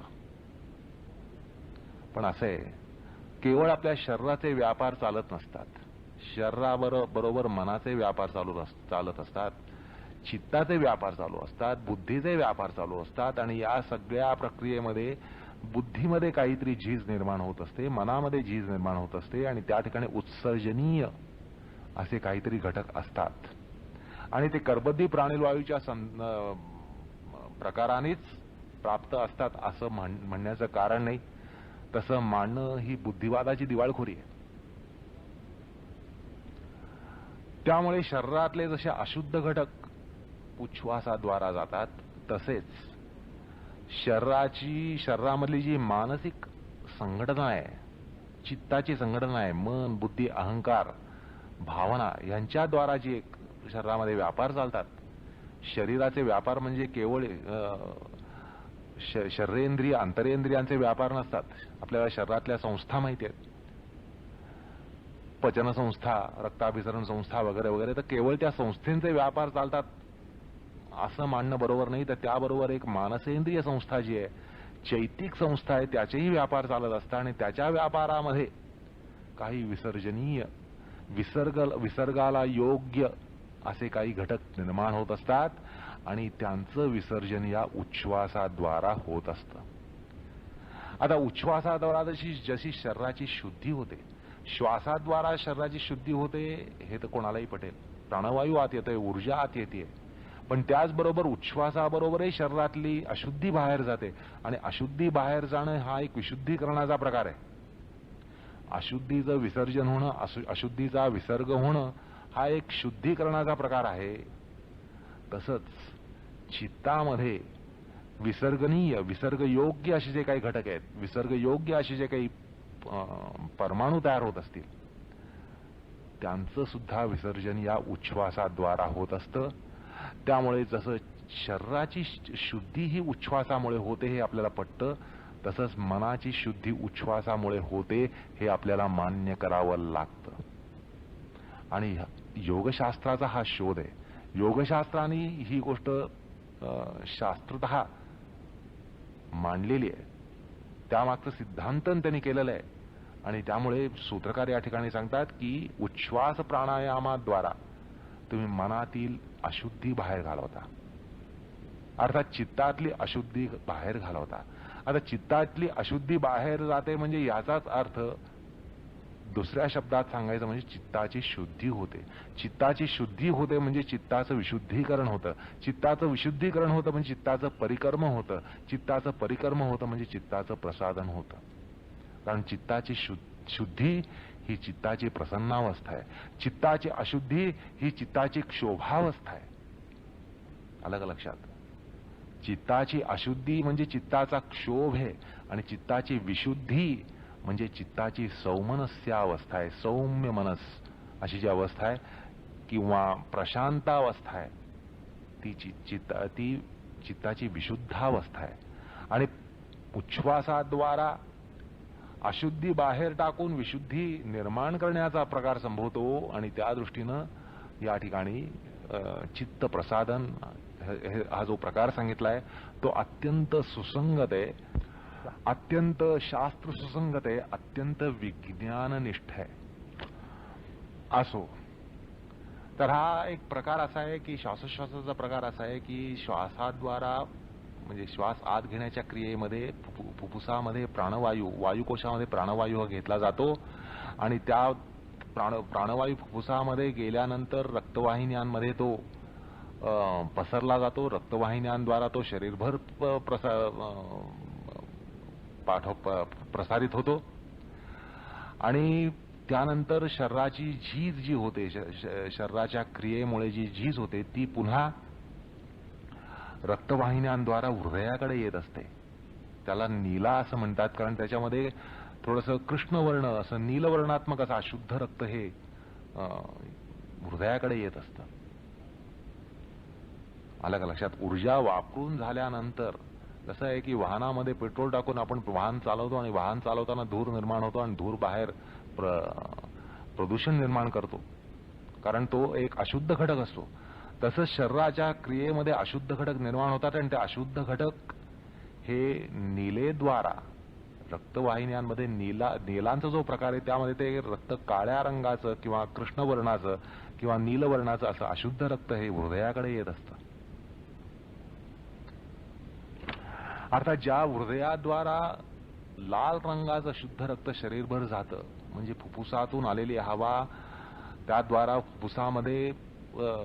फुफ्फुसातून ते हृदयात जाऊन हृदयातून लाल रक्त शुद्ध स्वरूपातलं विशुद्ध स्वरूपातलं रक्त ऊर्जेच्या स्वरूपातलं रक्त शरीरभर जातं आणि शरीरभर त्याचा संचार झाल्यानंतर शरीरातले जे विसर्जनीय विसर्ग योग्य घटक आहेत ते सगळे रक्त गोळा करतं आणि पुन्हा येऊन हृदयामध्ये आणून सोडतं आणि हृदयामध्ये त्यांची पुन्हा विशुद्धी होते. ती कशाद्वारा तर त्यातला कार्बन डायऑक्साईड जो आहे तो वायुकोशांना दिला जातो फुफ्फुसातल्या आणि ते वायुकोश ते सगळे कर्बोदकी प्राणिल वायू हे नाकपुडी वाटे बाहेर सोडतात. म्हणजे वायुकोश हे दोन प्रकारचं काम करतात की शुद्ध वायू घेणं हृदयाला पोचवणं, हृदयामध्ये रक्ताची शुद्धी करतात. तसंच अशुद्ध वायू हा हृदयाकडनं घेणं रक्ताद्वारा अभिसरण संस्थेतल्या नीला यांच्याद्वारा जे अशुद्ध रक्त आलं असतं त्यातला कार्बन डायऑक्साईड हा हृदयामध्ये आल्यानंतर तिथून तो विघटित होतो आणि तो फुफ्फुसात जातो. फुफ्फुसातले वायुकोश तो कार्बन डायऑक्साईड घेतात, कर्बोदकी प्राणवायू घेतात आणि उच्छ्वासाद्वारा त्याला बाहेर टाकतात. अशा प्रकारे विसर्ग होऊन रक्ताचं शुद्धीकरण हे फुफ्फुस आणि हृदय या दोघांच्या समन्वयातून होत असतं. तर हे विज्ञानाने जाणलं, कारण विज्ञानाला सूक्ष्मदर्शकाखाली या क्रिया दिसल्या किंवा ज्याला रेडिओलॉजी म्हणतात त्याच्यातून या क्रिया दिसल्या, स्कॅनिंग टेक्नॉलॉजी ज्याला म्हणतात त्याद्वारा या क्रिया त्यांना दिसल्या. पण असे की ही जी उपकरणं आहेत यांच्या उपकरणाखाली चित्त येऊ शकत नाही, मन येऊ शकत नाही, बुद्धी येऊ शकत नाही. माणसाचं अंतःकरण हे या सूक्ष्मदर्शकांच्या खाली किंवा ही जी विविध साधनं आहेत वैद्यकशास्त्रातली, वैद्यकशास्त्रामधल्या निरीक्षणाच्या जी उपकरणं आहेत त्या निरीक्षणाच्या उपकरणाखाली हे घटक येत नाही. त्यामुळे या ठिकाणी काय घडतं, मनामधलं हृदय कुठलं आणि मनाचे फुफ्फुस कुठली ह्याची त्यांना जाणीव नाही. बुद्धीचं फुफ्फुस कुठलं आणि बुद्धीचं हृदय कुठलं ह्याची त्यांना जाणीव होऊ शकत नाही. चित्ताचं फुफ्फुस कुठलं आणि चित्ताचं हृदय कुठलं ह्याची त्यांना जाणीव होऊ शकत नाही. फक्त माणसाच्या छातीच्या पिंजऱ्यामध्ये फुफ्फुस आहेत आणि हृदय आहे आणि या दोघांच्या कार्यामुळं शुद्ध रक्त संचार आणि अशुद्ध रक्ताचं शुद्धीकरण आणि अशुद्ध वायूचं विसर्जन आणि विसर्ग या गोष्टी त्यांना दिसतात आणि म्हणून ते त्या ठिकाणी शास्त्रात मांडतात. पण या गोष्टी त्यांना दिसत नाहीत म्हणून त्या मांडत नाहीत. पण योग्यांना या गोष्टी दिसल्या, त्यांच्या समाधी प्रज्ञेमुळे त्यांना या गोष्टी दिसल्या. असंही योगशास्त्रातच सांगितलंय की नाभीचक्रामध्ये संयम करून शरीराच्या व्यूहाचं ज्ञान होतं. शरीर म्हटल्यानंतर संबंध शरीराचं पिंड पोषण या सगळ्याचं ज्ञान होतं आणि मन बुद्धी अहंकार हे शरीराचे सूक्ष्म घटक आहेत आणि त्याचंही ज्ञान योग्यांना होतं. हृदय चित्त संवित असं म्हणून चित्ताचं ज्ञान होतं, या हृदयामध्ये होतं. तर त्यामुळे चित्ताची विशुद्धी प्रक्रिया आणि अशुद्धी प्रक्रिया ह्या गोष्टी योगशास्त्राला कळल्या आणि म्हणूनच त्यांनी चित्त प्रसादन हे प्रकरण आपल्या शास्त्रामध्ये मांडण्याचा त्यांना अधिकार मिळाला आणि त्यांनी ते मांडलं. चित्ताची अशुद्धी का होते, चित्ताची विशुद्धी कशी होते या गोष्टी या शास्त्राने मांडल्या. चित्ताची अशुद्धी होण्याचं कारण कामक्रोध लोभ मोह मद मात्सर्य किंवा क्लेश, पंचक्लेश ह्याच्याद्वारा चित्त हे कलुषित होत असतं आणि चित्ताची विशुद्धी करण्याचा प्रकार सध्या सांगत आहेत. एक प्रकार आपण पाहिला तर दुसरा प्रकार या ठिकाणी सांगितलाय जात आहे. अर्थात प्राण हा प्राण केवळ शरीराचा प्राण नाही, प्राण हा मनाचा प्राण आहे, बुद्धीचा प्राण आहे, अंतःकरणाचा प्राण आहे, चित्ताचा प्राण आहे. कारण प्राण बलान्वित असताना हे सगळे घटक बलान्वित असतात. पण मृत्यूशय्येवर प्राण ज्या वेळेला निःशक्त होतो त्यावेळेला हे सगळे घटक निःशक्त होतात असा आपला अनुभवच आहे. आणि त्यामुळे प्राणाचा अंतःकरणाच्या घटकांशी असलेला संबंध शास्त्राने जाणला आणि त्यामुळे त्यांनी या ठिकाणी उच्छ्वासाद्वारा ही विशुद्धी क्रिया कशी होते हा प्रकार सांगितलाय. आणि त्याचा एक आपण विज्ञानाच्या दृष्टिकोनातून एक विचार केला की विसर्ग आणि उत्सर्जन आणि विसर्जन हा प्रकार उच्छ्वासात संभवतो. तर तो उच्छ्वास प्राणायामाच्या तंत्रानं केला तर चित्तातलं हृदय, चित्तातले फुफ्फुस त्यांच्यामधले अशुद्धी बाहेर टाकतात. तसंच मनामधलं फुफ्फुस आणि मनामधलं हृदय हे सुद्धा मनामधला कर्बोदकी प्राणिल वायू बाहेर टाकतात. अर्थात अशुद्धी आणि क्षोभ अशा स्वरूपामध्ये असलेला कर्बोदकी प्राणिल वायू ही संकल्पना लक्षात घ्या. मनाचा कर्बोदकी प्राणिल वायू म्हणजे क्षोभावस्था, मनाचं चांचल्य, मनाचा भरकटण्याचा धर्म. तर तसंच चित्त अहंकार या प्रत्येकाचं फुफ्फुस आणि प्रत्येकाचं हृदय प्राणायामाद्वारा कार्यान्वित होतं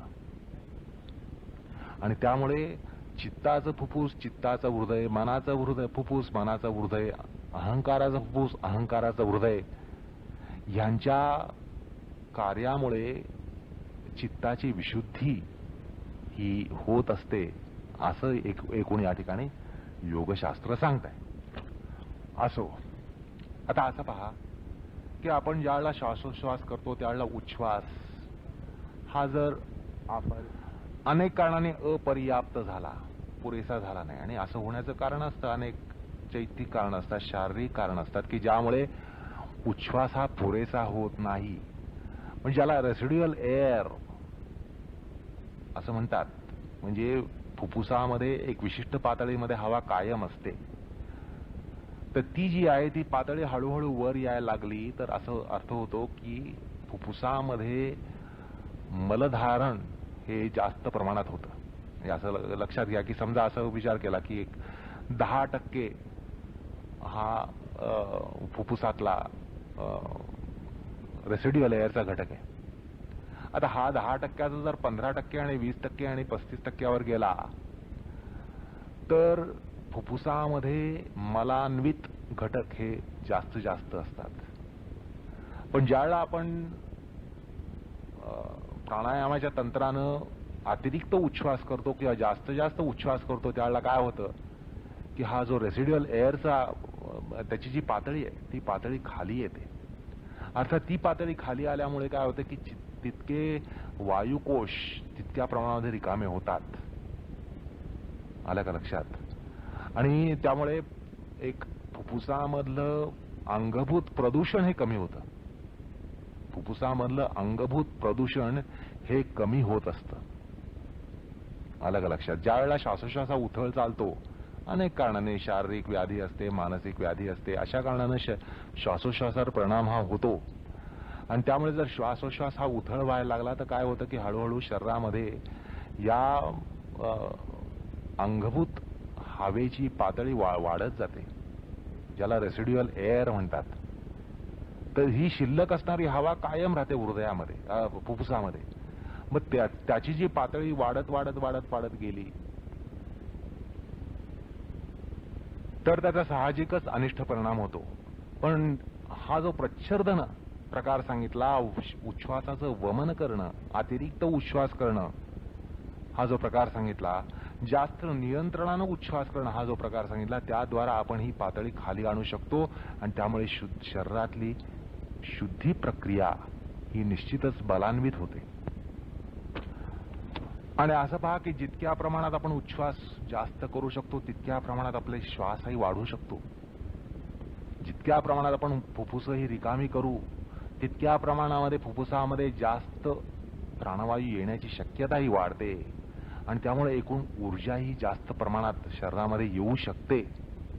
आणि त्यामुळे योग्याचं एक जे बल, योगामध्ये जे बल असतं म्हटलं जातं ते एवढ्या कारणाने, त्याचं शारीर बल असतं, त्याचं मनोबल बल असतं, त्याचं आत्मबल असतं, त्याचं बुद्धिबल असतं, त्याचं धैर्यबल असतं, हे सामान्य माणसापेक्षा अधिक असतं. यामागे हा एक महत्वाचा घटक असतो. हा एक महत्वाचा घटक असतो कारण तो अधिक प्रमाणामध्ये ऊर्जा शरीरामध्ये घेऊ शकतो.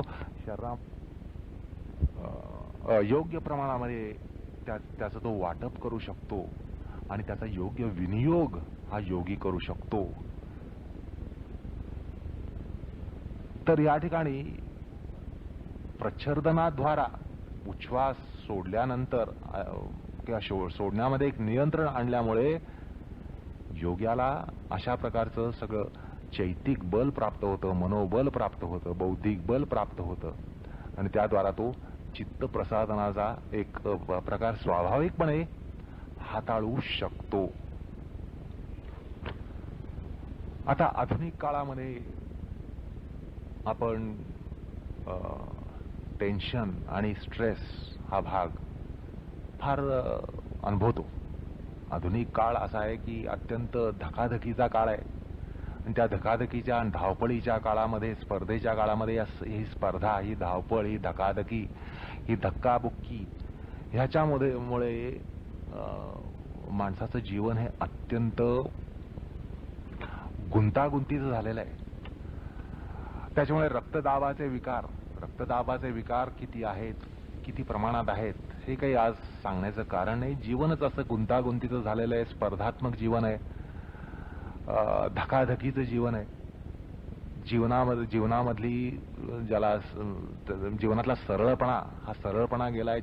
जीवनामध्ये फार वाकडी वळणं यायला लागलेली आहेत आणि त्याच्यामुळे माणसाच्या डोक्यामध्ये, माणसाच्या मनामध्ये एक सतत वादळ असतं.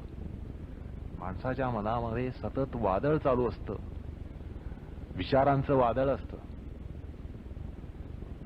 आणि पुन्हा माणसाच्या विलासी वृत्तीमुळे जसा जसा माणूस नागरी संस्कृतीमध्ये रुळतोय तसा तसा तो विलासी आणि चैनी व्हायला लागलाय. इच्छा आकांक्षा वाढायला लागल्या, अपेक्षा वाढायला लागल्या आहेत. अपेक्षा वाढल्या आहेत पण एकूण बाकी जीवन स्पर्धात्मक आहे. म्हटल्यानंतर हवं आहे ते भरपूर आहे पण मिळण्याचे प्रकार अवघड झालेले आहेत. स्पर्धा आली आणि त्याच्यामुळे एक दबावाचं जीवन निर्माण झालंय. अत्यंत दबावाने युक्त असं जीवन आहे. मग त्याचा आपण असा अर्थ सहज करू शकतो की माणसाच्या मेंदूमध्ये, माणसाच्या मनामध्ये जबरदस्त गर्दी ही निर्माण झालेली आहे. विचारांची गर्दी आहे आणि त्यामुळे विचारांची सतत लठ्ठालठ्ठी आहे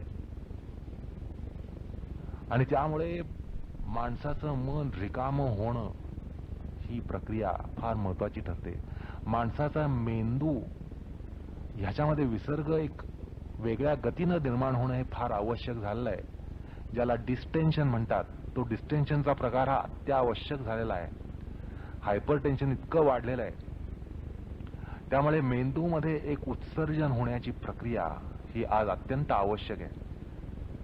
मेंदूमध्ये विसर्ग निर्माण होण्याची प्रक्रिया ही अत्यंत आवश्यक आहे आणि आज त्यासाठी प्राणायाम सारख्या क्रिया, योगाच्या जप आदी क्रिया, धारणा ध्यानादी क्रिया या सर्रास वापरल्या जात आहेत. त्यांचा स्वीकार केला जातोय आणि त्यांचा पुरस्कार केला जातोय. ते एवढ्या कारणासाठी की माणसाच्या मेंदूमध्ये जी काही आज गर्दी आहे, विचारांची गर्दी आहे, ती गर्दी कमी व्हायला पाहिजे आणि त्या दृष्टीने आपण हा जो प्राणायाम सांगितला जातोय त्याच्याकडे जर लक्ष दिलं तर आपल्याला सहज हे लक्षात येईल की निदान पक्षी माणसाच्या मनामध्ये विशुद्धी निर्माण झाली नाही तरी ही जी अतिरिक्त अशुद्धी आहे, ईर्ष्या, माणसामध्ये ईर्ष्या, कामना, वासना, विलासप्रियता, क्रोध, दबाव, ह्याच्यामुळे जी अतिरिक्त अशुद्धी निर्माण झाली. म्हणजे आजचा माणूस आणि 100 वर्षापूर्वीचा माणूस याचा जर आपण विचार केला तर आपल्याला सहज गोष्ट लक्षात येते की आज माणसाच्या मेंदूमध्ये प्रचंड प्रमाणामध्ये अशुद्धी ही निर्माण होत असते. आजूबाजूची परिस्थितीच अशी आहे, एकूण जीवन प्रणालीच अशी गुंतागुंतीची झालेली आहे आणि त्याच्यामुळे काम, क्रोध, लोभ, मोह, मद, मात्सर्य, ईर्ष्या, आकांक्षा, वासना, उद्वेग, चिंता, चुटपुट, धाकधूक हे सगळे विकार फोफावलेत. आणि त्यामुळे एक तर गोष्ट आपल्याला निश्चित लक्षात येते की ही जी अतिरिक्त अशुद्धी आहे बुद्धीमध्ये, मनामध्ये, मेंदूमध्ये अतिरिक्त अशुद्धी आहे, अतिरिक्त दबाव जो निर्माण झालाय तो तरी बऱ्याच अंशी प्राणायामाद्वारा जातो असं आपल्याला लक्षात येतं आणि असा आपल्याला अनुभवही घेता येतो.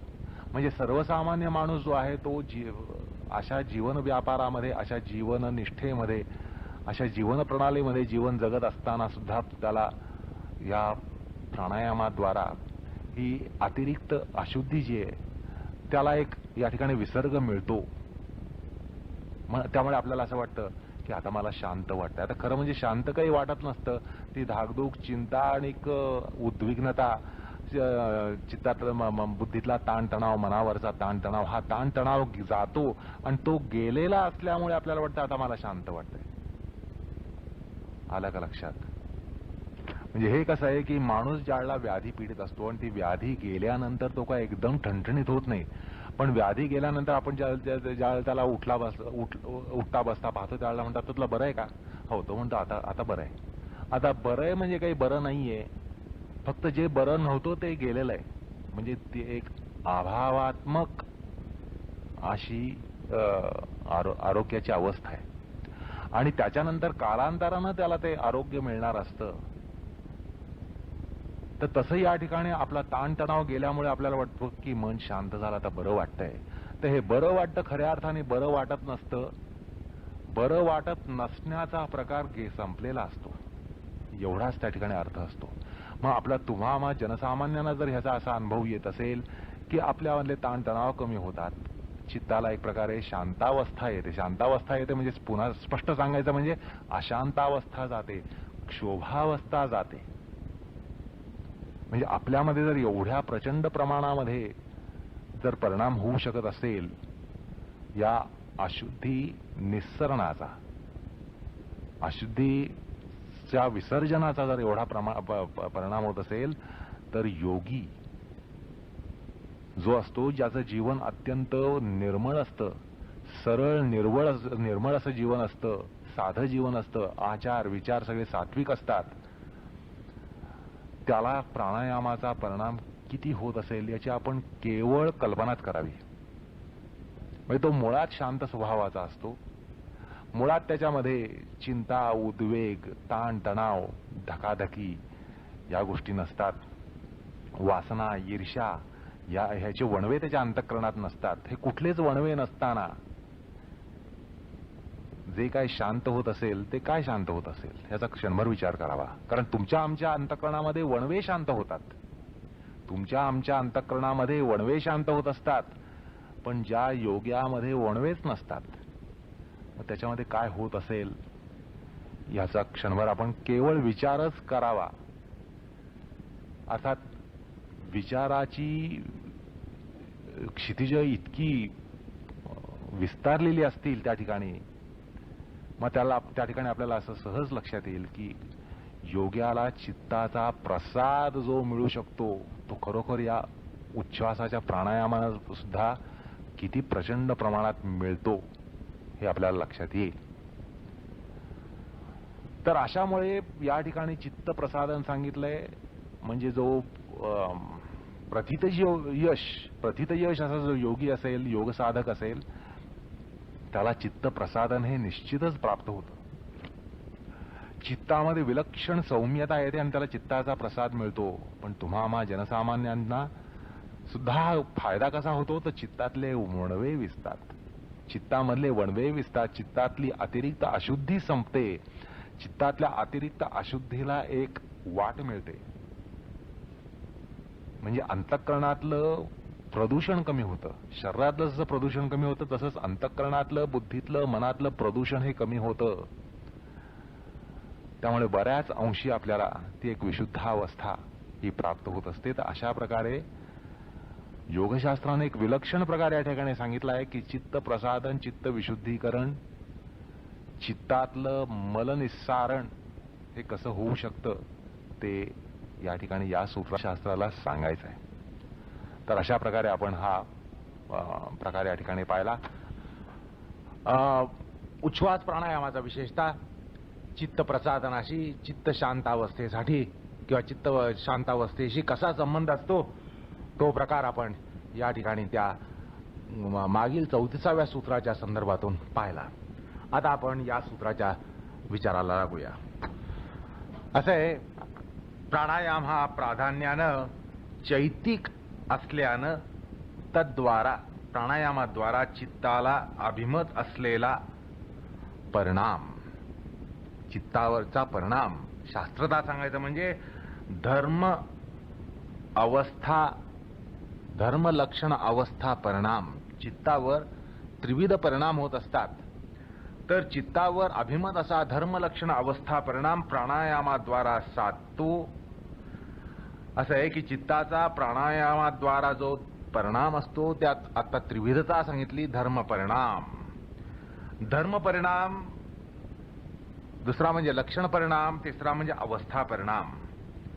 याला शास्त्रकार काय म्हणतात बघा. हे जे 3 परिणाम आहेत ते काय आहेत असं या ठिकाणी आपल्याला उत्सुकता निर्माण होते. तर त्याला शास्त्रामध्ये निरोध परिणाम असा पहिला परिणाम सांगितलाय. हा धर्म परिणाम आहे. चित्तावर जो धर्म परिणाम होतो प्राणायामाद्वारा, त्याचा धर्म बदलतो.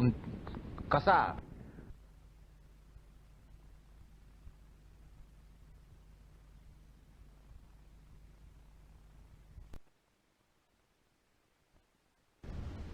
शास्त्रता सांगायचं म्हणजे धर्म अवस्था, धर्म लक्षण अवस्था परिणाम चित्तावर त्रिविध परिणाम होत असतात. तर चित्तावर अभिमत असा धर्मलक्षण अवस्था परिणाम प्राणायामाद्वारा साधतो. असं आहे की चित्ताचा प्राणायामाद्वारा जो परिणाम असतो त्यात आता त्रिविधता सांगितली. धर्म परिणाम, दुसरा म्हणजे लक्षण परिणाम, तिसरा म्हणजे अवस्था परिणाम. याला शास्त्रकार काय म्हणतात बघा. हे जे 3 परिणाम आहेत ते काय आहेत असं या ठिकाणी आपल्याला उत्सुकता निर्माण होते. तर त्याला शास्त्रामध्ये निरोध परिणाम असा पहिला परिणाम सांगितलाय. हा धर्म परिणाम आहे. चित्तावर जो धर्म परिणाम होतो प्राणायामाद्वारा त्याचा धर्म बदलतो. कसा? तर चित्ताचा जो व्युत्थान धर्म असतो, व्युत्थित धर्म असतो, तो जाऊन निरोध परिणाम हा चित्तामध्ये निर्माण होतो. विधान परिणाम जाऊन निरोध परिणाम हा घडत असतो. ह्याला धर्म परिणाम असं म्हणतात. त्यानंतर लक्षण परिणाम असं म्हटलं जातं. याला शास्त्रामध्ये समाधी परिणाम म्हणतात. दुसरा जो लक्षण परिणाम आहे त्याला समाधी परिणाम म्हणतात. हा कसा असतो तर चित्ताची सर्वार्थता जाऊन चित्तामध्ये एकाग्रता धर्म येतो. व्युत्थानावस्थेमध्ये आपलं सर्वार्थतेचं सर्वार्थकता असते. कुठल्याही विषयात चित्त जाऊ शकतं.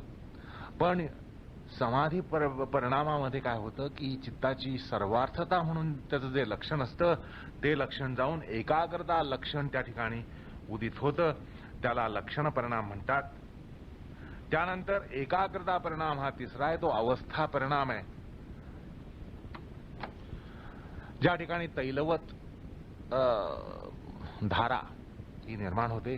चित्तामध्ये एकसारखा प्रत्यय असतो. चित्तामध्ये एकाच प्रकारचा प्रत्यय त्याला सादृश्य परिणाम म्हणतात. जसं मागे तुम्हाला एका प्रसंगात सांगितलं की चलचित्रामध्ये जर स्थिर चित्र असेल, स्टील फोटोग्राफी असेल तर आपल्याला पडद्यावर एक सतत एकाच प्रकारचा प्रत्यय असतो. म्हणजे समजा पुतळ्याची फिल्म काढली आहे तर प्रोजेक्टरमध्ये फिल्म धावत असते, पण आपल्याला पडद्यावर मात्र स्थिर अशा प्रकारचं चित्र मिळतं. तर त्याला एकाग्रता परिणाम म्हणतात. तर तशा प्रकारे तो अवस्था परिणाम असतो. म्हणजे असे 3 प्रकारचे परिणाम चित्तावर होत असतात. शास्त्रकार त्याला धर्म लक्षण अवस्था परिणाम म्हणतात किंवा निरोध परिणाम, समाधी परिणाम, एकाग्रता परिणाम अशा प्रकारे चित्तावर परिणाम हा होत असतो. असा अर्थात हा सगळा परिणाम योगाभिमत असतो, योगाला अभिमत असतो. आणि ह्याचं कारण काय, असं परिणाम घडण्याचं कारण काय तर प्राण हा समस्त इंद्रिय संघात अंतःकरणाचा नियंत्रक असतो. हा प्राण केवळ आपला प्राण नाहीये तर प्रत्येक इंद्रियाचा प्राण आहे, प्रत्येक अंतःकरणाच्या घटकाचा प्राण आहे. त्यामुळे त्या सगळ्यांवर नियंत्रण आणण्याचं सामर्थ्य त्या प्राणामध्ये असतं. या ठिकाणी बराह उपनिषदामधली खंडिका ऐका. इंद्रियाणां मनोनाथो मनोनाथस्य मारुतः मारुतस्य लयोनाथ तन्नाथ लयमाश्रयः. इंद्रियांचा नाथ स्वामी मन आहे. मनाचा नाथ हा प्राण आहे. मनाचा स्वामी हा प्राण आहे. आणि प्राणाचा नाथ स्वामी हा लय आहे. आणि त्यामुळे चित्तलय हा योगी साधत असतो. तर अशा प्रकारे इंद्रियांवर नियंत्रण आणणं, अंतःकरणाच्या घटकांवर नियंत्रण आणणं, बाह्येंद्रिय, अंतरेंद्रिय, स्थूलेंद्रिय, सूक्ष्मेंद्रिय ह्यांच्यावर नियंत्रण आणणं, परिणामांतर आणणं हे प्राणायामाद्वारा शक्य असतं. कारण प्राण हा त्यांचा शक्ती प्रेरक असतो. तर त्यामुळे प्राणायामाद्वारा हे साधतं असं योगशास्त्र सांगतं. आता प्राणायामाचं सामर्थ्य किंवा परिणामकारित्व ज्याला एफिकसी म्हणतात ते समजण्यासाठी आपण या ठिकाणी श्वास आणि प्रश्वास आणि कुंभकद्वय यांचं मनोधर्म नियंत्रण, मनोधर्मांतर सामर्थ्य हे समजून घ्यावं लागतं. म्हणजे काय आहे, पूरक प्राणायामाचा, कुंभक प्राणायामाचा, रेचक प्राणायामाचा मनोधर्मावर नियंत्रण आणण्याचा एक प्रकार असतो. त्यांच्यामध्ये ते सामर्थ्य असतं. मनोधर्मावर नियंत्रण आणणं किंवा मनोधर्मांतर करणं, मनाच्या धर्मांचं त्यांच्यामध्ये बदल करणं, परिणामांतर घडवणं. तर हे दोन्ही प्रकारचं सामर्थ्य प्राणामध्ये असतं. आणि हा प्रकार या ठिकाणी अभ्यासकाला लक्षात घ्यावा लागतो, त्याला हा प्रकार समजून घ्यावा लागतो. असं आहे की श्वास घेण्याच्या क्रियेनं प्राणशक्तीमधला घनभार वाढतो, म्हणून त्याला आपण प्राणवायूच म्हणतो. आपली शक्ती वाढते, सामर्थ्य वाढतं, ऊर्जा वाढते, ऊर्जेला चार्ज मिळतो, ज्याला घनभार म्हणतात विद्युत शास्त्रामध्ये. तर प्राण घेण्याने पॉझिटिव्ह पोल किंवा नॉर्थ पोल, विद्युत परिभाषेत सांगायचं म्हणजे, तो वाढवला जातो, त्याचा भार वाढवला जातो. आणि त्यामुळे सामर्थ्य पुष्टी ही साधली जाते. आपल्याला सामर्थ्य प्राणाद्वारा, श्वासाद्वारा मिळतं. श्वास घेतला की आपल्याला शक्ती मिळते, कारण तो प्राण आहे, ती शक्ती आहे, ऊर्जा आहे. आणि भौतिक विज्ञानाच्या पार्श्वभूमीवर हा भाग आपल्याला कळू शकतो. आता पूरकाच्या बाबतीत आपण असं लक्षात घेतलं की पूरक म्हणजे इंद्रियांना शक्ती मिळते, इंद्रियांना चार्ज मिळतो, इंद्रियांना ऊर्जा मिळते, अंतबाह्य करणांना, स्थूल सूक्ष्म शरीराला त्यापासून ऊर्जा मिळते, हे आपल्याला सहज लक्षात येतं. अशा प्रकारचा पूरक प्राणायाम हा असतो. आता मनोविज्ञानात हा जर जरा विचार करायचा म्हटलं तर श्वासक्रियेद्वारा, म्हणजे श्वास घेण्याची जी क्रिया आहे, पूरक क्रिया जी आहे, त्याद्वारा क्रियाशक्ती वाढते, मनाची क्रियाशक्ती वाढते, किंवा ज्याला मनोविज्ञानामध्ये देखाव्य वृत्ती म्हणतात, एक्झिबिटिव्ह कॉन्शियसनेस ज्याला म्हणता येईल, ती पण वाढवता येते. कारण श्वासाद्वारा एक प्रकारची उत्तेजना मिळते, मनाला उत्तेजना मिळते, आणि त्यामुळे मनाला कार्य करण्याचं सामर्थ्य येतं. मनाला देखाव्य वृत्ती ज्याला म्हणता येईल किंवा एक्झिबिटिव्ह कॉन्शियसनेस हा त्या ठिकाणी वाढत असतो. आणि कार्यशक्तीला व्यापार्यता आणण्यासाठी वाट मोकळी होते. हे श्वासाद्वारा साधलं जातं. आणि ही जी व्यापार्य योग्यता आहे, ती परिपक्व होण्यासाठी किंवा त्यामध्ये अजून काही ज्याला रिइन्फोर्समेंट म्हणतात तसं घडण्यासाठी आंतरकुंभक हा परिणामी ठरतो. कारण कुंभकामध्ये ज्याला रिटेंटिव्ह पॉवर म्हणतात, धरून ठेवणं, धारणा करणं, शक्ती धारणा करणं, शक्ती संचित करणं, हा प्रकार कुंभकात साधत असतो. एक्झिबिटिव्ह कॉन्शियसनेस वाढतो, तसा कुंभकाद्वारा, आंतरकुंभकाद्वारा रिटेंटिव्ह कॉन्शियसनेस वाढतो, ज्याला धारणा शक्ती म्हणतात. आणि मग उच्छ्वासाद्वारा भौतिक विज्ञानाच्या भाषेत भार विमोचन होतं असं म्हणता येईल. जशी बॅटरी ही डिस्चार्ज होते, वापरल्याने बॅटरीची ऊर्जाही कमी होत जाते, उतरत जाते, तर तशा प्रकारे उच्छ्वासामध्ये भार विमोचन होतं. म्हणजे भार विमोचन झाल्यामुळे शरीरामध्ये चैतन्य किंवा चेतना जी आहे ती थोडीशी, त्याला तंद्रा आणली जाते. शिशिर तंद्रा ज्याला म्हणतात, हायबरनेशन ज्याला म्हणता येईल, अशा प्रकारे शिशिर तंद्रा ही आणली जाते. आणि म्हणजे काय, श्वासार्जित घनभार हा विमोचित केला जातो. श्वासाद्वारा जो घनभार असतो तो या ठिकाणी उतरवला जातो, विमोचित केला जातो, ज्याला युसेज ऑफ पॉवर असं म्हणता येईल. आणि मग बाह्य कुंभक जो आहे, त्यानंतर केलेला जो कुंभक आहे, त्यामध्ये प्राणशक्तीची निर्भारावस्था तयार होते, निर्माण होते. आणि मनोविज्ञानाच्या दृष्टिकोनातून उच्छ्वासाद्वारा इनिबिटिव्ह कॉन्शियसनेस, पॉवर ऑफ रिस्ट्रेंट, निग्रह शक्ती, निरोध शक्ती ही वाढवली जाते. अंतःकरणाच्या घटकांमध्ये निरोध शक्ती वाढवणं हे उच्छ्वासानंतरच्या कुंभकाद्वारा होत असतं आणि त्या तसंच अंतर्गमन हे उच्छ्वासाद्वारा होत असतं, ज्यामध्ये इनहिबिटिव्ह कॉन्शियसनेस असतो. तसंच सबमिसिव्ह कॉन्शियसनेस ज्याला म्हणता येईल, शरणागत मनाची अवस्था, अहंकाराचं विमोचन, अहंकाराचं भस्मीकरण, अहंकाराला वाफारणं, हा प्रकार सुद्धा त्या उच्छ्वासामध्ये आणि उच्छ्वासानंतरच्या कुंभकामध्ये संभवतो. तर अशा प्रकारे आपण भौतिकीच्या आणि मनोविज्ञानाच्या दृष्टिकोनातून थोडासा श्वास, उच्छ्वास आणि कुंभकद्वय यांचा थोडासा या ठिकाणी परिचय करून घेतला.